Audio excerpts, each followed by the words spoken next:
Socrates, I have been pondering over the nature of true wisdom and enlightenment. There are 3 stages to enlightenment, Plato: knowing who you are, cutting emotional knots, and entering samadhi. I heard you saying that I am pure consciousness, but how come I feel like I am the body and mind? The reason you feel like you are the body and mind, Plato, is because you don't know that you are the universal consciousness, bliss, and happiness that you really are. Plato, imagine our true nature as a vast, unchanging ocean of consciousness. This ocean, in its purest form, is undivided and complete in itself. When we realize and know ourselves, we become peaceful and joyful. We need to realize that we are not this limited body, but an unlimited and universal consciousness. Your belief that you are that limited self creates a sense of lack. That is why you feel you are the body and mind. You feel as if you are missing something. You feel incomplete because you believe you are a limited body-mind person. The sense of lack creates desires. You, as a limited person, start looking from your limited position and separateness externally with the desire to acquire things, people, places, and glory.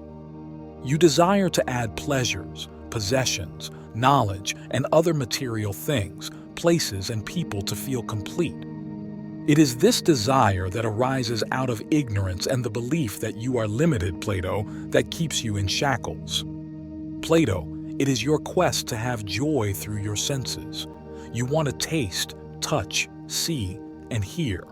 You want people, places, and things so you can satisfy your desires.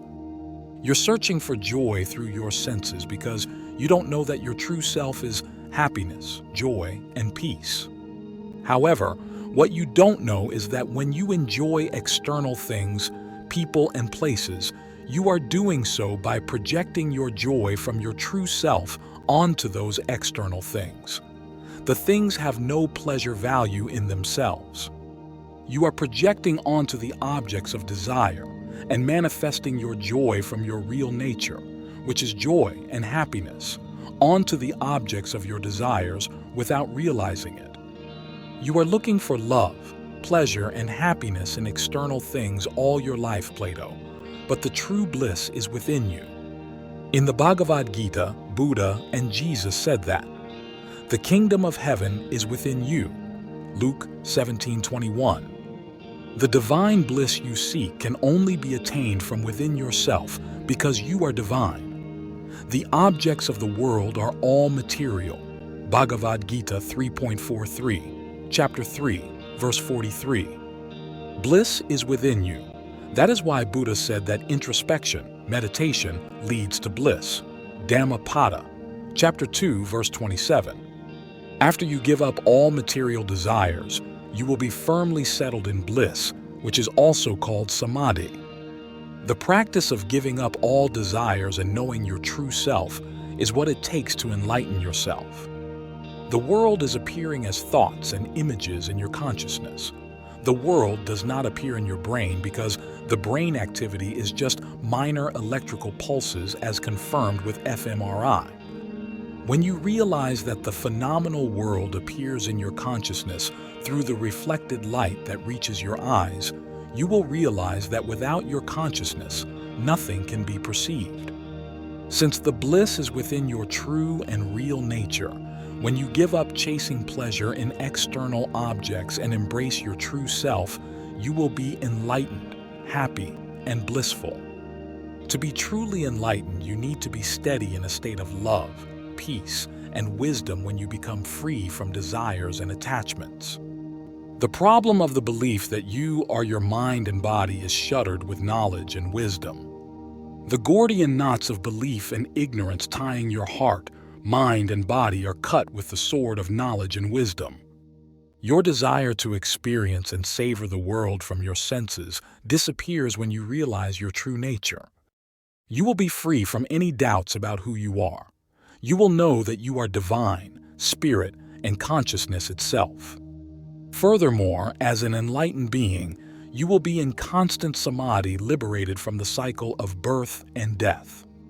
Plato, enlightenment is a practical matter.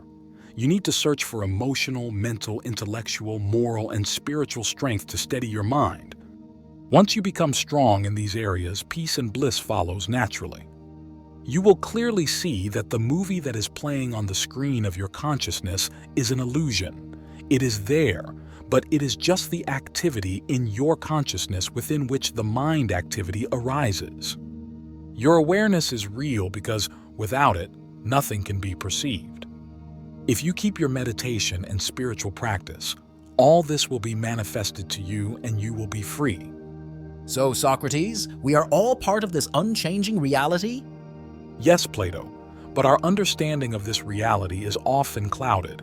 Just as a tortoise withdraws its limbs, we must learn to withdraw our senses from the external world to perceive this reality. Our senses are like untamed horses. They need the reins of discipline to guide them. How does one achieve this state of discipline, Socrates? Through practice, Plato.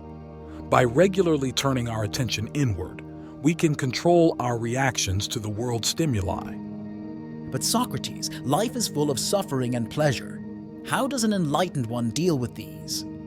Ah, Plato, that is where the serenity of the mind comes in. Just as the ocean's depths remain undisturbed by the waves on its surface, an enlightened person remains undisturbed by life's ups and downs. They perceive both pleasure and pain, but their inner equanimity remains unshaken. Indeed, it is not easy, Plato. But remember, enlightenment is not about escaping life's challenges, but facing them with a deeper understanding. By maintaining an evenness of mind, we detach ourselves from the outcomes and focus on the actions themselves. So, Socrates, in essence, it's about changing our perspective towards life. Correct. Instead of seeking fulfillment from external sources, we find joy within our true nature. This shift in perspective is the essence of enlightenment, realizing that we are complete and one with the universe. And what about our daily actions and responsibilities, Socrates? They must be performed with detachment, Plato. Imagine conducting your duties as if they are offerings to the higher reality. In doing so, you become a conduit for the universal consciousness, performing actions without attachment to their fruits. It seems to me that this path requires continuous vigilance and practice, Socrates. Indeed, Plato, the path to enlightenment is not a destination, but a journey. It requires constant mindfulness and discipline, but the peace and understanding it brings are well worth the effort. Created by Elias Staesinos, watch all my videos to become happy and free.